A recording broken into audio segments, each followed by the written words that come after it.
وقت سحر ہے اٹھو مولا سے لو لگاؤ، وقت سحر ہے اٹھو مولا سے لو لگاؤ، جواد دے رہا ہے انعام جاویدانہ، جواد دے رہا ہے انعام جاویدانہ۔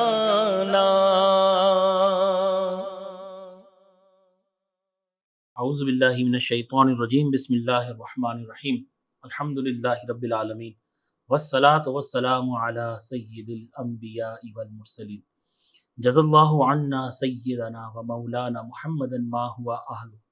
لاکھوں کروڑ ہا کروڑ درود و سلام سرور کائنات فخر موجودات محمد مصطفیٰ احمد مجتبیٰ خاتم النبیین صلی اللہ تعالی علیہ وآلہ وسلم کی ذات پر انوار پر۔ وقت سحر ٹرانسمیشن میں تمام ہمارے ویورز کو خوش آمدید کہتا ہوں۔ رمضان عن قریب ہم سے جدا ہوا چاہتا ہے، اور یقیناً ہم نے اپنی جتنی بھی وقت گزارے وہ غفلت میں ہی گزارے، نہ ہم صحیح معنوں میں دل لگا کے نمازیں ہم نے پڑھی ہوں گی، نہ ہم نے قرآن مجید فرقان حمید کو بڑے توجہ اور صحیح لفظوں کی ادائیگی کے ساتھ پڑھا ہوگا، نہ ہی ہم نے روزوں میں جن جن چیزوں کی ہمیں پابندی کرنی چاہیے تھی یقیناً ہم نے نہیں کی ہوں گی، اور یقیناً رب تعالیٰ کو ہم راضی کرنے میں بھی ناکام رہے ہوں گے۔ مگر وحدہ لا شریک سے میری دعا ہے کہ اپنے پیارے محبوب دانائے غیوب محمد مصطفیٰ صلی اللہ تعالیٰ علیہ وآلہ وسلم کے روشن رخسار کا واسطہ، اور جو حضور صلی اللہ تعالیٰ علیہ وآلہ وسلم امت کے لیے جو درد اور جو دعا کرتے تھے کہ میری امت کو بخش دے، میری امت کو بخش دے، ان ساعتوں کا رب تعالیٰ کی بارگاہ میں واسطہ دیتا ہوں کہ مولا ہم اس قابل تو نہیں کہ تیری بارگاہ میں ہم کوئی عمل کے ذریعے سے تجھ سے کچھ دعا مانگے، مگر تیرے پیارے محبوب صلی اللہ تعالیٰ علیہ وآلہ وسلم کو وسیلہ بناتے ہوئے اور حضور صلی اللہ تعالیٰ علیہ وآلہ وسلم کی بارگاہ میں بھی ہم التماس کرتے ہیں کہ یا رسول اللہ صلی اللہ علیہ وسلم ہم خطا کار ہیں، ہم سیاہ کار ہیں، یا رسول اللہ ہم سے غلطیاں ہوئی ہیں، آپ ہماری مغفرت فرما دیں، آپ ہماری شفاعت کر دیں۔ اللہ رب العزت سے دعا ہے کہ اپنے پیارے محبوب کے صدقے تو ہمارے تمام صغیرہ کبیرہ دانشتہ غیر دانشتہ ظاہری باطنی خطاؤں کو معاف فرما، ہماری ٹوٹی پھوٹی چیدہ چیدہ عبادتوں کو قبول و منظور فرما۔ آج ہم جس موضوع پہ بات کرنے جا رہے ہیں وہ ہے الوداع، الوداع، ماہ رمضان، الوداع۔ رمضان ہم سے رخصت ہوا چاہتا ہے، اور یہ بڑا ہی موضوع ایک جب بھی الوداع کی بات آتی ہے تو ایک دل پہ بہت اثر چھوڑ جاتی ہے کہ رمضان جا رہا ہے، اور جب رمضان آتا ہے تو خوشی تو ہوتی ہے، مگر یقین مانے اس کی خوشی میں ہم ویسی عبادت نہیں کرتے جیسے ہمیں اس کی آنے کی خوشی میں اس کی خوشی ہوتی ہے، ویسی ہمیں عبادت کرنی چاہیے تھی۔ اس موضوع پہ بات کرنے کے لیے ایک بار پھر ہمارے درمیان بہت ہی پیاری شخصیت میم ٹی وی پہ گائے بگائے آپ نے ان کے کئی پروگرامات دیکھیں، بڑی احسن گفتگو فرماتے ہیں، مسائل کو بڑے اچھے طریقے سے سمجھاتے ہیں، کئی تصانیف کے آپ مصنف بھی ہیں، اور آپ سے جب بھی وقت لیا آپ نے اپنے قیمتی وقت میں سے وقت نکال کر اپنی مصروفیات کے باوجود آپ ہمارے ٹی وی پروگرام میں تشریف لاتے ہیں۔ اللہ آپ کو جزائے خیر عطا فرمائے۔ میری مراد حضرت علامہ محمد شہزاد ترابی صاحب ہیں۔ السلام علیکم ورحمۃ اللہ وبرکاتہ۔ حضور والا کیسے ہیں آپ؟ الحمدللہ۔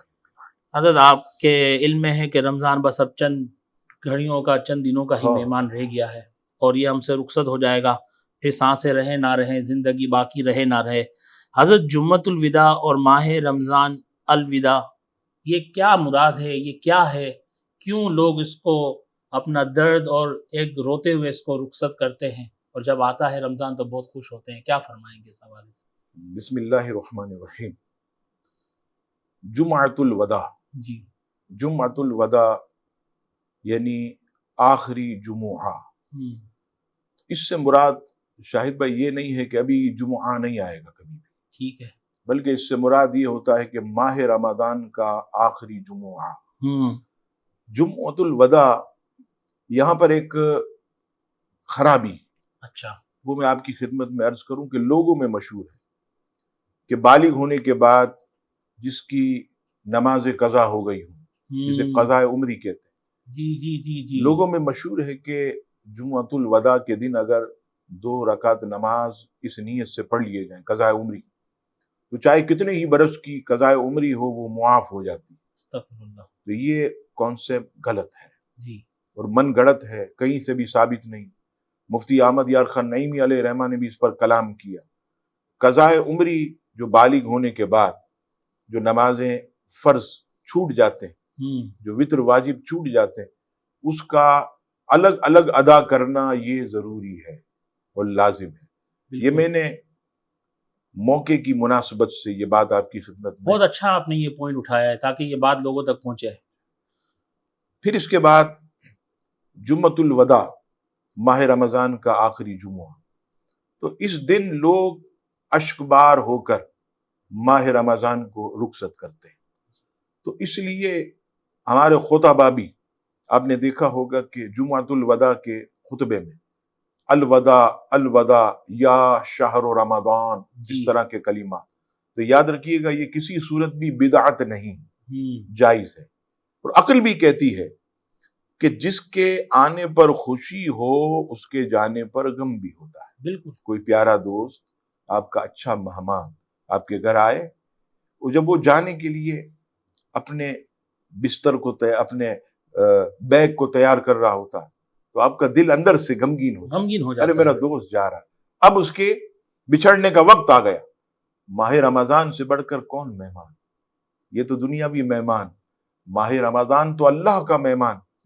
تو مفتی احمد یار خان نعیمی رحمت اللہ علیہ مرآت المناجح میں فرماتے ہیں کہ ماہ رمضان کی آمد پر خوش ہونا اور مبارکباد دینا یہ سنت ہے. پھر آگے فرماتے کہ جس کی آمد پر خوشی ہو تو یقیناً اس کے جانے پر غم بھی ہوگا. اچھا، آمد پر خوشی کیوں؟ شاہد بھائی میں آپ کو یہاں دنیاوی مثال دیتا ہوں کیونکہ ہمارے ویوز یہ جتنے بھی ہیں یہ سب تاجر بھی ہوں گے، مالدار طبقہ ہے، کاروبار بھی. آپ نے دیکھا ہوگا کہ جب سیزن کا وقت آتا ہے پہلے سے ہی دل جھومنے لگتا ہے. بالکل کہ بھائی اب کمائی کا وقت آ گیا. جی ہاں، بھائی تیاری کرو. 8 گھنٹے سوتے ہیں، بس اب 5 گھنٹے سوئیں گے، نیند کو نہیں دیکھنا. یہ سیزن کا موقع شاید بھائی پھر نہیں آئے گا. بالکل ایسا ہی ہے. یہاں آپ دیکھیں ماہ رمضان یہ نیکیوں کی سیزن کا مہینہ، اور نیکیوں کی سیزن کا مہینہ بھی کیسا؟ ایک ایک نیکی جو ہے اس کا ثواب جو ہے وہ 70 گنا کر دیا. جیسے آج ہم نے جمعۃ الوداع کی نماز ادا کی یا کریں گے بہت سے لوگ، تو کیا ہے اس میں؟ ایک جمعہ عام دنوں میں پڑھے تو ایک جمعہ کا ثواب. صحیح ہے. ماہ رمضان میں ایک جمعہ ادا کرے تو 70 جمعہ، اور فرض کا ثواب 70 فرضوں کے برابر. نفل یہ فرض کے برابر. شاہد بھائی آپ اگر پوری زندگی بھی نوافل پڑھیں تو 2 فرض کے برابر ثواب تک نہیں پہنچ سکتے. اتنا اجر ہے فرض کا. یہ جو آج ہم چھوڑ دیتے ہیں، جیسے کہ فرمایا کہ ماہ رمضان کا ایک روزہ جو جان بوجھ کر قضا کر دیا جائے، زمانے بھر کے روزے بھی اس کی برابری نہیں کر سکتے. تو یہ میرے اپنے ناظرین کو بھی میں عرض کروں، ماہ رمضان کا روزہ نہیں چھوڑنا. ماہ رمضان شریف اس کے روزے کو مضبوطی سے تھام لینا ہے، چاہے سردی ہو گرمی ہو. یہ میں نے اس لیے عرض کیا کہ یہ جو ہماری نشریات ہیں ہو سکتا ہے دیگر ممالک میں بھی دیکھی جائیں جہاں سخت قسم کی اس وقت گرمی ہوگی. ہمارے ملک پاکستان میں بھی موسم وہ تھوڑا سا گرم ہے. روزہ اللہ کی محبت میں رکھنا ہے، چھوڑنا نہیں. تو یہاں پر ساری زندگی نوافل پڑھے تو بھی فرض کے برابر نہیں پہنچ سکتا. ماہ رمضان وہ واحد مہینہ کہ نفل ادا کرو تو فرض کے برابر، فرض ادا کرو تو 70 فرض، جمعہ ادا کرو تو 70 جمعہ کا ثواب، درود پاک پڑھو تو ہزاروں درود پاک پڑھنے کا ثواب. سبحان اللہ. تو جب ایسا مہینہ آئے سیزن کا تو کیوں خوشی نہ ہو؟ کیوں نہ ہو. بالکل انشاءاللہ. جب اتنی پیاری بات چل رہی ہے اور بس وہی میں نے بات کی، رمضان ہم سے رخصت ہوا چاہتا ہے، لیکن بات حقیقت ہے اور اس حقیقت کو تسلیم کرنا چاہیے. ایک چھوٹا سا وقت سے ٹرانسمیشن میں ایک بار پھر ہمارے تمام ویورز کو خوش آمدید کہتے ہیں. حضرت بات کا سلسلہ وہیں سے شروع کرتے ہیں، اور میں اپنے تمام ویورز سے معذرت بھی چاہتا ہوں کیونکہ وقت کم ہوتا ہے، ہمیں بریک پہ جانا ہوتا ہے تو سلسلہ منقطع ہو جاتا ہے، اور پھر بات کو واپس وہاں سے لے کے چلنا بڑا مشکل بھی ہوتا ہے. کیا فرمائیں گے حضور جو آپ بات فرما رہے تھے؟ شاہد بھائی، مسئلہ یہ ہے کہ جو ماہ رمضان پر الوداع پڑھی جاتی، الوداع ماہ رمضان، جی ہاں، اور آنسو کے ذریعے ماہ رمضان جیسے عظیم مہینے کو رخصت کیا جاتا ہے، تو بعض لوگ واویلا مچاتے ہیں ٹھیک ہے کہ بھئی یہ رونا کیا ہے، آنسو بہانا کیا، ٹھیک ہے ماہ رمضان آیا چلا گیا. تو یاد رکھیے گا کہ یہ جو ماہ رمضان کو الوداع کہنا، یہ ہمارے محدثین اور علماء امت سے ثابت ہے. ٹھیک ہے. سب سے پہلا جو میں حوالہ، امام ابن جوزی رحمۃ اللہ، 6 صدی کے عظیم محدث، اور آپ کی جو حدیثیں ہیں تمام مکاتب فکر جتنے بھی تمام مکاتب فکر کے نزدیک بہت مسلم آپ شخصیت. تو آپ 6 صدی کے عظیم محدث اور عظیم جو ہے وہ عالم دین. آپ اپنی کتاب وداع رمضان جی پیج نمبر 62 پر باقاعدہ آپ نے جو ہے ماہ رمضان الوداع کے نام سے پورا ایک قصیدہ لکھا، اور وہ پورا آپ نے عربی میں، فیا اخوانی، اے میرے بھائیوں، قد دنا رحیل ھذا الشہر وحام، اس مہینے کی رخصتی قریب آ گئی. کتنے ایسے ہیں کہ جنہیں ایسا مہینہ ملنے کی امید تھی مگر ان کی زندگی نے وفا نہیں کی. ہم خوش نصیب ہیں کہ اللہ نے ہمیں ماہ رمضان عطا کیا. کئی ایسے لوگ چاند نظر آنے سے پہلے دنیا سے چلے گئے، تیاری کر رکھی کہ ماہ رمضان آئے گا، ہم یوں روزہ رکھیں گے، یوں افطار کریں گے، یوں تراویح پڑھیں گے، یوں قرآن مجید، لیکن زندگی نے وفا نہ کی. تو آگے فرماتے ہیں کہ حسرت و غم سے اس مہینے کو الوداع کہو، رنج و علم کی زبانوں سے اسے یاد کر کے تم رو. پھر آپ سلام پیش کرتے ہیں، السلام علیکہ یا شہر رمضان، اے ماہ رمضان تجھے ایسے عاشقوں کا سلام ہو، سلام محبی اودئی بہ القلب، جسے تیری جدائی کی بے قراری نے بے حال کر دیا. اے ماہ رمضان، تو جو نیکیوں کی بہار لے کر آیا، تو جو اللہ کے بندوں کو اللہ سے ملانے کے لیے آیا، تو جو افطار کے مزے لے کر آیا، تراویح کی چاشنی لے کے آیا، تو نمازوں کی جو مٹھاس لے کر آیا، اب جب تو جا رہا تو تیرے عاشق بے حال ہو گئے، اور تیرے عاشق جو ہے تجھے رو رو کر جو ہے وہ الوداع کر رہے ہیں. اور پھر اس کے بعد شاہد بھائی ایک اور شیخ ضیاء الدین عبد العزیز دیرینی رحمت اللہ جی، اچھا، یہ سب عرب شریف کے بڑے بڑے علماء جو آپ کے سامنے میں ذکر کر رہا ہوں، ٹھیک ہے، یہ 7ویں صدی کے عظیم محدث شیخ ضیاء الدین عبد العزیز جی، طہارت القلوب کے نام سے آپ نے کتاب لکھی. اس میں الوداع ماہ رمضان کے بارے میں آپ نے جو اشعار نقل کیے، کمال کے اشعار. ایو شہر قد طول یا عباد اللہ عنا، اے اللہ کے بندو ہم سے کون سا مہینہ رخصت ہو گیا. حق ان نبکی علیہ بدماء لو عقلنا، اگر عقل ہو تو حق ہے کہ ہم اس پر خون کے آنسو. اللہ اکبر، اللہ اکبر. یہ پانی کے آنسو نہیں، خون کے آنسو. یعنی وہ سرکار جو فرماتے تھے کہ میری امت کو اگر پتہ چل جائے کہ ماہ رمضان کیا ہے تو وہ سارا خواہش کرے کہ کاش پورا سال رمضان ہو. ماہ رمضان کی آمد کے لیے جنت کو پورا سال سجایا جاتا ہے. کتنی بڑی بات ہے. اہتمام دیکھیں آپ، ہم یقیناً اس ماہ مقدس کی نہ قدر کر سکے، نہ ہم نے اس ماہ مقدس میں کوئی خاص عبادت کی. بس یہ دعا کرتے ہیں کہ مولا جنہوں نے تجھے راضی کیا، جنہیں تو نے بخشش اور نجات پروانہ نصیب کیا، انہی کے صدقے ہمیں بھی بخش دے. ہم قدردان نہیں ہیں، لیکن اب بھی جو قیمتی لمحات ہیں، جو ایام ہیں ان کی قدر کی جائے، اور جس قدر ہو سکے اس میں اللہ کریم کی عبادت کی جائے۔ تو یہ دیکھیے کہ ہمارے بزرگان دین کس طرح ماہ رمضان کو رخصت کر رہے ہیں۔ اور علامہ یوسف بن عبد الحادی حنبلی، یہ شاید 9ویں صدی کی عظیم محدث، اور معارف الانعام پیج نمبر 26 پر انہوں نے بھی ماہ رمضان کے لیے بہترین جو ہے وہ الوداعی قصیدہ جو ہے وہ لکھا۔ اور آخری بات، حضرت علامہ مولانا مخدوم ہاشم ٹھٹوی رحمۃ اللہ جی، جو آپ جانتے ہیں کہ 12ویں صدی کے عظیم محدث، یہ ٹھٹھا ہمارے سندھ، جی ہاں، یہ ہماری خوش بختی ہے کہ حضرت یہاں کے رہنے والے، جی ہاں، بڑی خدمت کی اسلام کی، کتابیں بھی آپ نے کئی پڑھی ہوں گی ان کی۔ جی، تو علامہ ہاشم ٹھٹوی رحمۃ اللہ علیہ جیسی عظیم ذات، جو امام احمد رضا خان سے بھی پہلے، جی ہاں، انہوں نے ماہ رمضان کے لیے خطبات ہاشمیہ کے اندر جی، پیج نمبر 25 پر بہترین آپ نے قصیدہ لکھا، اور فرماتے اے امت محمد صلی اللہ علیہ وسلم، بے شک ماہ رمضان تمہارے پاس سے انقریب جانے والا، بلکہ اب وہ جانے کو تیار ہے، لہٰذا تم اسی اچھے حال میں الوداع کرو، اچھے کاموں کے ذریعے اس کی تعظیم کرو، اور اس میں زیادہ سے زیادہ رائے خدا میں مال خرچ کرو، تاکہ وہ عظمت اور بلندی والے رب کے پاس جا کر تمہاری تعریف کرے۔ سبحان اللہ۔ ماہ رمضان یہ اللہ کے حضور چاہنے والوں کی شفاعت کرے گا۔ بے شک، اگر ہم اشک باری کریں گے، اس کے جانے پر غم کریں گے، اس کے آنے پر خوشی منائیں گے، تو یقیناً ماہ رمضان اللہ کے حضور ہماری سفارش کرے گا، ہماری شفاعت کرے گا، اور یقیناً ہمیں بخشوا کر جنت میں جو ہے وہ لے جائے گا۔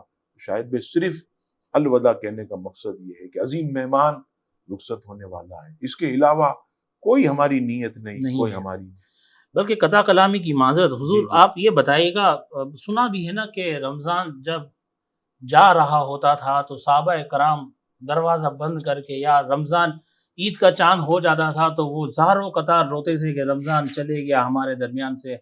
کیا آپ کے اس بارے میں کچھ روشنی ڈالیں گے حضور؟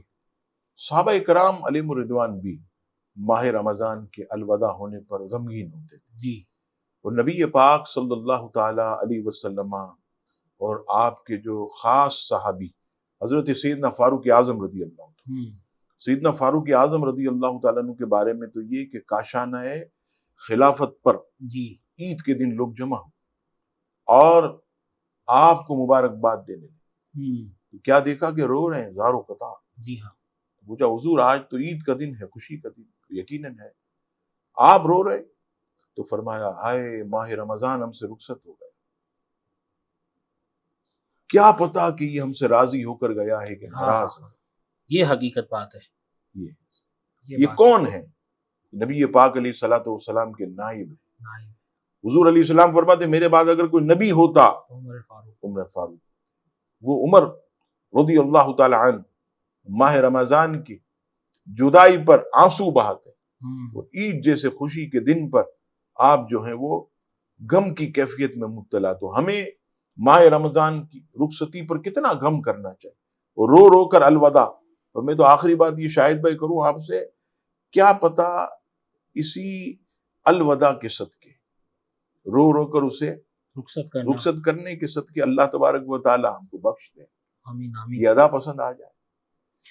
بالکل آپ نے یہ صحیح بات کہی، بلکہ میں تو اپنے تمام ویورز کو یہ بات کہتا ہوں کہ جب بھی رمضان کے جو شروع کے دن ہوتے ہیں اس میں تو بہت ہی کمر بستہ آدمی بڑا ایکٹیو ہوتا ہے، کہ جیسے جیسے دن عید کے قریب آنے شروع ہوتے ہیں تو بازار کی طرف ہی بندہ لوٹتا ہے، شاپنگ کی طرف ہی لوٹتا ہے۔ کیا یہ ممکن نہیں کہ شعبان کے مہینے میں آپ اپنی عید کی شاپنگ کر لیں، رمضان میں مہنگے مہنگے کپڑے خریدنا، اور پھر اپنی عبادتوں کا جو توجہ، جو آپ کو مرکز آپ کا ہونا چاہیے رمضان، اس کو چھوڑ کے بازاروں کی طرف لوٹ پڑتے ہیں، اور ساری رات، اور ایک رات بھی نہیں۔ میں حضرت آپ سے بالکل یہ بات کہتا ہوں کہ لوگ اپنے صرف ایک جوڑا خریدنے کے لیے 4 5 راتیں لگا دیتے ہیں، ان کو کپڑے پسند نہیں آتے، اور وہ سمجھتے ہیں کہ رمضان کے بعد جو ہماری عید ہے، ہمارے سارے سجدے بھی قبول ہوئے، ہماری تراویاں بھی قبول ہوئیں، ہمارے سجود بھی قبول ہوئے، ہمارے روزے بھی قبول ہوئے، ہمارا صدقہ، ہمارا زکوٰۃ، ہر چیز ہمارا قبول ہو گیا۔ تو بس یہ حاشیہ غلط لے کے بازاروں میں گھومتے رہتے ہیں، وقت کا ضیاع کرتے ہیں۔ ملتے ہیں ایک چھوٹے سے وقفے کے بعد، الوداع الوداع ماہ رمضان، الوداع الوداع ماہ رمضان۔ جوان وقت سے ٹرانسمیشن میں ہمارے تمام ویورز کو ایک بار پھر خوش آمدید کہتے ہیں۔ الوداع الوداع ماہ رمضان، الوداع الوداع ماہ رمضان۔ حضور، الوداع ماہ رمضان کے حوالے سے تو آپ نے تفصیلی گفتگو کر دی، میں چاہتا ہوں کہ ہمارے ویورز کے لیے لیلۃ الجائزہ کے حوالے سے بھی کچھ بتائیں کہ وہ کیا ہے، اس کی کیا فضیلت ہے اور اس کے کیا انعام و اکرامات ہیں، کیا فرماتے ہیں حضرت اس حوالے سے آپ؟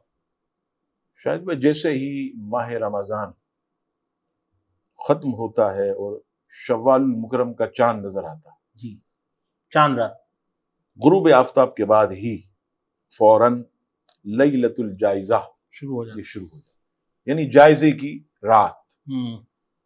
نبی پاک صلی اللہ تعالی علیہ وسلم کے جو ارشادات کہ رب کریم ماہ رمضان افطار کے وقت ہر گھڑی میں 70,000 افراد جن پر ان کے گناہوں کے سبب جہنم واجب ہو چکا، ان کی بخشش و مغفرت فرما۔ سبحان اللہ سبحان اللہ، ہر گھڑی کیا کہنے، 70,000۔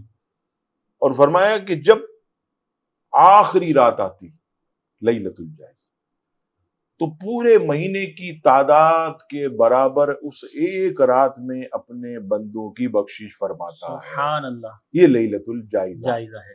اچھا، اب یہاں پر ایک چیز جو بہت زیادہ اہمیت کی حامل، ہم جب کسی کے یہاں کوئی کام کرتے ہیں، ایک مستری کی مثال لیں، ٹھیک ہے، اس نے بیچارے نے ساری دیوار وغیرہ بنائی، 1 دن 2 دن 5 دن 10 دن، تو شاید بھائی جب وہ شخص اپنا کام مکمل کر کے جاتا ہے تو اسے سیٹھ صاحب کیا دیتے ہیں؟ انعام و اکرام، انعام دیتے ہیں، مزدوری دیتے ہیں جو اس نے کام کیا۔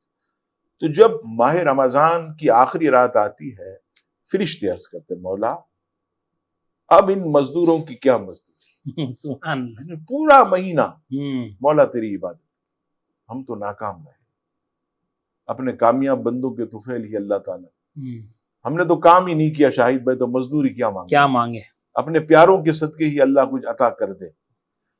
تو نبی پاک علیہ السلام فرماتے ہیں کہ فرشتے عرض کرتے مولا ان کے لیے کیا؟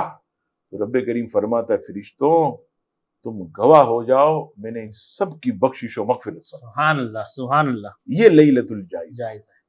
اور ایک حدیث پاک میں تو فرمایا کہ ایک وقت آئے گا کہ لوگوں کے دل مر جائیں گے، مردہ ہو جائیں گے، لیکن جو اس رات لیلۃ الجائزہ میں اللہ تبارک و تعالیٰ کی عبادت کرے تو رب کریم اس دن اس کے دل کو زندہ رکھے گا۔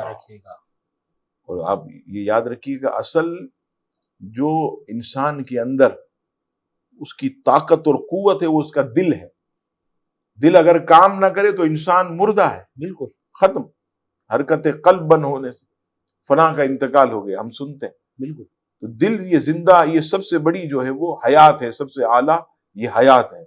لیکن آپ شاہد بھائی پہلے بھی آپ نے یہ بات ہمارے ناظرین سے کہی، میں پھر اس کا اعادہ کروں گا کہ لیلۃ الجائزہ میں ہمارے مسلمان کہاں ہوتے ہیں؟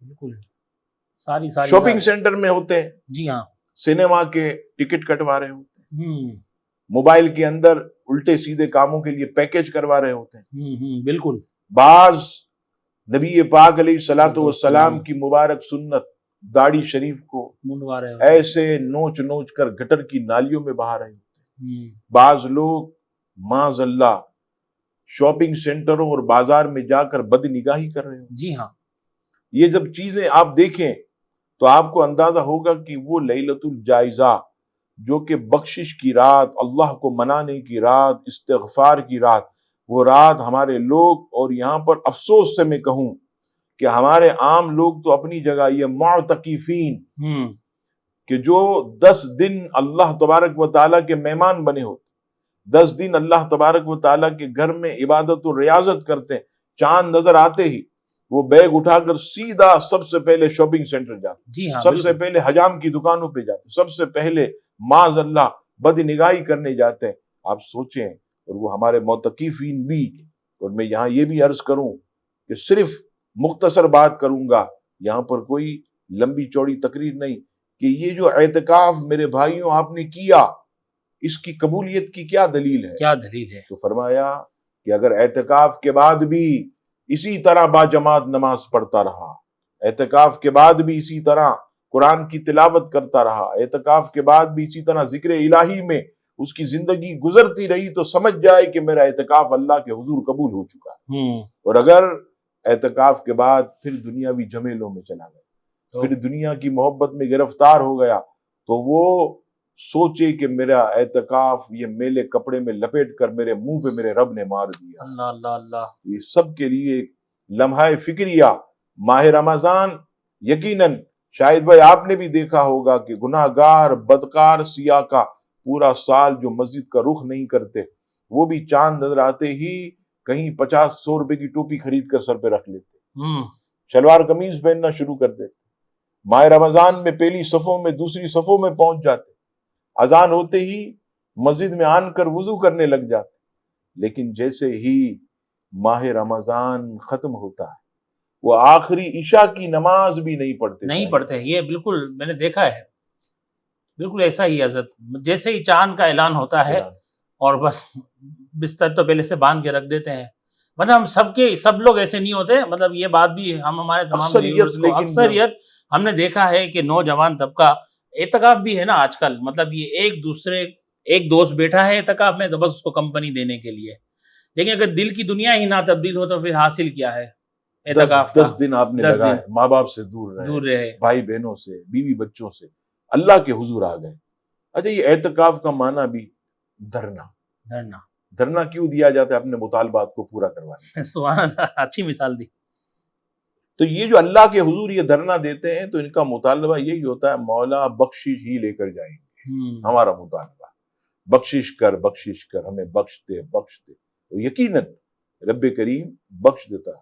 شاہد بھائی، میں نے بعض بزرگوں کے اقوال میں پڑھا کہ اعتکاف کے اندر ولایت تقسیم ہوتی ہے۔ بالکل ہوتی ہے حضور، ہم نے تو لوگوں کی دنیا بدلتے ہوئے دیکھا ہے، ایسے معاملات دیکھے ہیں کہ جو بیان انہوں نے کرنے کی اجازت بھی نہیں دی ہے، کل تک ایسے فیشن میں مبتلا تھے، کوئی ایسا گانا کوئی ایسی فلم نہیں چھوڑتے تھے، مگر جب ان کو اللہ نے ہدایت دی، انہوں نے اپنی منزلوں کو پایا، آج وہ پلٹ کے ایسے ہو گئے حضرت کہ اللہ تبارک و تعالیٰ نے ان کے دلوں کو ایسا پھیر دیا، روشن کر دیا، اسلام کی طرف راغب کر دیا، اللہ سے لو لگنے والے بن گئے، حضور صلی اللہ علیہ وسلم پر درود پڑھنے والے بن گئے، اور سنتوں کی تو ایسی پابندی نا کہ آدمی سوچ بھی نہیں سکتا۔ تو بالکل یہ حقیقت بات ہے، جن کی دنیا بدل جاتی ہے۔ جی کنٹینیو کیجیے حضرت۔ تو لیلۃ الجائزہ، اس کے اندر ایک بات اور بھی ہے کہ ہو سکتا ہے کوئی کہے کہ مولانا صاحب لیلۃ الجائزہ یہ جب آتی ہے تو پھر صبح تو عید ہوتی ہے، تو جلدی اٹھنا پڑتا ہے۔ تو میں ایک بات آپ کی خدمت میں عرض کروں، عشاء کی نماز با جماعت پڑھیں، سبحان اللہ، اور آپ 10-11 بجے سو جائیں، اور کب اٹھیں؟ رات کے 4 بجے، رات کے 4 بجے اٹھ کر آپ تہجد پڑھیں۔ بالکل، تہجد پڑھ کے اللہ کے حضور خوب مانگیں، ٹھیک، پھر یہ آ جائے گا آپ کا فجر کا وقت، آپ تیاری کیجئے، فجر پڑھیں، با جماعت مسجد ہی میں رہیں، اور عید کے دن اللہ اکبر، کیسا مبارک دن جی، کہ سرکار فرماتے ہیں کہ عید کے دن فرشتے ندا کرتے ہیں کہ اے اللہ تبارک و تعالیٰ کے بندو، آج مانگو جو مانگنا ہے مانگو، جو مانگو گے تمہارا رب جو ہے وہ عطا کرے گا جی۔ یہ ندائیں فرشتے دیتے۔ نبی پاک علیہ السلام فرماتے ہیں کہ یوم عید یہ اللہ کے حضور مانگنے کا دن ہے، سبحان اللہ، کہ جو تم اپنے رب سے مانگو گے، یعنی سارا سال آپ دیکھیے کہ ہم یہ کہتے ہیں مولا یہ دے دے، یہ عطا کر، یہ عطا کر، اور یہ جب دن آتا ہے تو رب کی رحمت اتنی برستی ہے جی، اتنی برستی ہے کہ فرشتوں کے ذریعے رب کریم اپنے بندوں سے فرماتا ہے مانگو، آج جو مانگو گے دیا جائے۔ لیکن یہی بات پھر کہوں گا کہ اسی عید کے دن آپ دیکھیے کہ دنیا گناہوں میں مبتلا ہوتی ہے۔ بالکل حضرت، آج آپ کا یہ آخری پروگرام تھا، اور شروع سے آخر تک حضرت نے بہت ہمیں ٹائم دیا۔ میں اپنی طرف سے اور میم ٹی وی کی تمام ٹیم کی طرف سے میں حضرت کی بارگاہ میں شکریہ ادا کرتا ہوں تہہ دل سے، اور حضرت کے لیے میں دعا گو ہوں کہ اللہ تبارک و تعالی میرے دوست محمد حضرت علامہ شہزاد ترابی کو اور ان کے اہل خانہ پر اپنی رحمت خاص فرمائے اور ان کو کسی کا محتاج نہ فرمائے۔ اور میری دعا ہے کہ جب وقت نزا آئے، مدینے کی زمین ہو اور دفن ہونے کے لیے بقی ہو، اللہ تبارک و تعالیٰ ایمان اور اسلام کے ساتھ ہمیں مدینہ پاک میں موت عطا فرمائے، ان کا آنا یہاں پر قبول و منظور فرمائے، ان کے توسل سے جو علم دین ہم نے سیکھا اس کو اپنی بارگاہ میں قبول فرمائے، اور جو ہم نے باتیں ان سے سنی ان باتوں کو بار بار سن کر اپنے ذہنوں میں، دل و دماغ میں اس کو محفوظ کرتے ہوئے اس پہ خود بھی عمل کریں اور دوسروں کو بھی عمل کروانے کے لیے کوشش کریں۔ اللہ تبارک و تعالی ہم سب کا جمع ہونا قبول و منظور فرمائے۔ الوداع الوداع ماہ رمضان، الوداع الوداع ماہ رمضان۔ اپنے میزبان شاہد الحق نوری اور میرے دوست فاضل محمد شہزاد ترابی کو اجازت دیجیے۔ السلام علیکم ورحمۃ اللہ وبرکاتہ۔